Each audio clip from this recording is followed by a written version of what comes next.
রাজশাহীতে আইসিইউর সংকটে একের পর এক শিশু মৃত্যুর ঘটনায় দেশজুড়ে উদ্বেগ। অপেক্ষমান তালিকায় থেকে ১১ দিনে মারা গেছে ৩৩ জন শিশু। এই ঘটনায় দুঃখ প্রকাশ করেছেন স্বাস্থ্যসেবা বিভাগের সচিব, স্বীকার করেছেন সীমাবদ্ধতাও। রাজশাহী মেডিকেল কলেজ হাসপাতালে প্রতিদিনই ভিড় বাড়ছে অসুস্থ শিশুদের, কিন্তু প্রয়োজনীয় আইসিইউ না থাকায় জীবন মৃত্যুর লড়াইয়ে হারছে ছোট ছোট প্রাণ।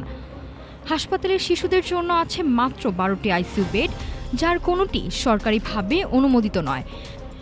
ফলে একটি বেডের জন্য অপেক্ষা করতে হয় ৩০ থেকে ৫০ জন শিশুকে। এই সংকটের মাধ্যমে ছড়িয়ে পড়ছে হামের মতো সংক্রামক রোগ, যা আরও বাড়িয়ে দিচ্ছে আইসিইউর চাহিদা। ঘটনার পর হাসপাতালে পরিদর্শনে আসেন স্বাস্থ্যসেবা বিভাগের সচিব কামরুজ্জামান চৌধুরী। তিনি জানান, পরিস্থিতি সামাল দিতে ইতিমধ্যে ঢাকা থেকে আনা হয়েছে ৬০টি ভেন্টিলেটর।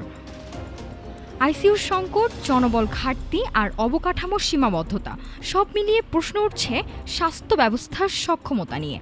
সমাধান কত দ্রুত আসে সেটাই এখন দেখার বিষয়। নাফিস সামিয়া, ঢাকা টুডে।